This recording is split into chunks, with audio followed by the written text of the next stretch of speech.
coronavirus update. Every time a person dies of COVID-19 in China, Com o crescimento de casos do novo coronavírus, aumenta também a preocupação das pessoas. E diante disso, a Organização Mundial da Saúde, a OMS, informa que a doença tem uma taxa de mortalidade baixa e grupos de risco específicos.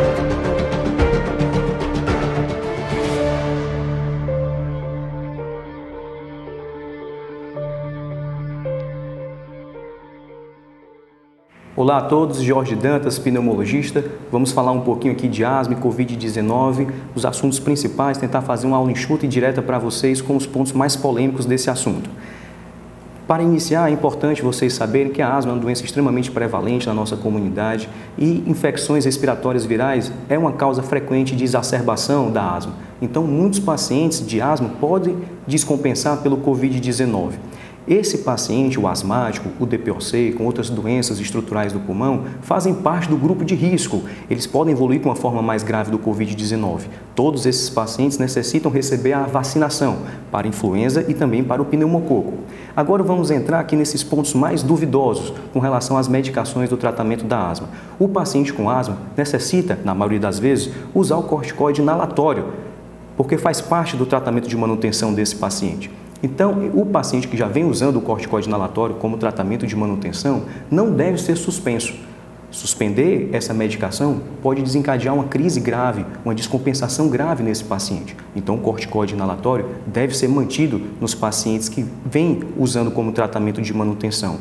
O corticoide sistêmico, ele já gera um pouco mais de dúvida. A OMS colocou que o Covid-19 no tratamento não é indicado o corticoide, exceto nas causas que já está bem indicado o seu uso, como asma e DPOC. Então, o paciente asmático, o paciente DPOC que tem uma crise de exacerbação, deve ser usado o corticoide sistêmico. É importantíssimo para o paciente. Nós temos que pesar o risco-benefício. Se esse paciente não usar o corticoide sistêmico, ele pode ter uma exacerbação grave da asma. Com exacerbação grave, pode evoluir com insuficiência respiratória, inclusive a intubação orotraqueal.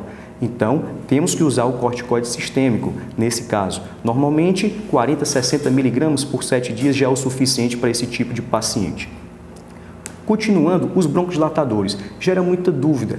Todas as sociedades, tanto nacionais como internacionais, eles orientam você a não usar os broncodilatadores na forma de nebulização, porque essa nebulização vai gerar micropartículas, aerossóis. Então você vai contaminar a equipe, você vai contaminar os outros pacientes do PS, do pronto-socorro, da emergência onde esse paciente se encontra. Você vai contaminar o ambiente como um todo. Então você deve evitar usar só realmente em casos selecionados.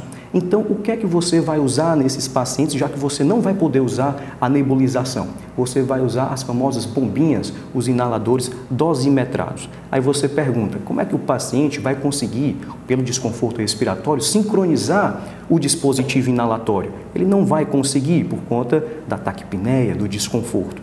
Por isso que é importante o paciente usar o espaçador, de preferência de uso pessoal. O espaçador, ele não pode ser compartilhado com outras pessoas. Então, o paciente precisa ter o seu espaçador de uso pessoal. Todos os pneumologistas já indicam o paciente com asma grave a ter um espaçador em casa. Ele indo para a emergência, ele deve levar o seu espaçador. Assim, ele vai usar o inalador dosimetrado junto com o espaçador, vai acoplar de um lado, acoplar a máscara do outro e vai fazer 10 incursões respiratórias para cada jato feito no espaçador. Então, ele faz 10 incursões respiratórias para cada jato. E a dose que você vai usar? Você vai usar 2 a 4 jatos a cada 20 minutos. Esse é a melhor maneira de corrigir a exacerbação da asma no pronto-socorro na emergência.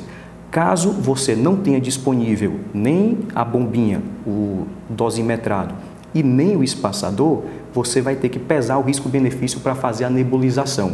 A nebulização, caso seja feita, tem que ser feita com o maior cuidado possível.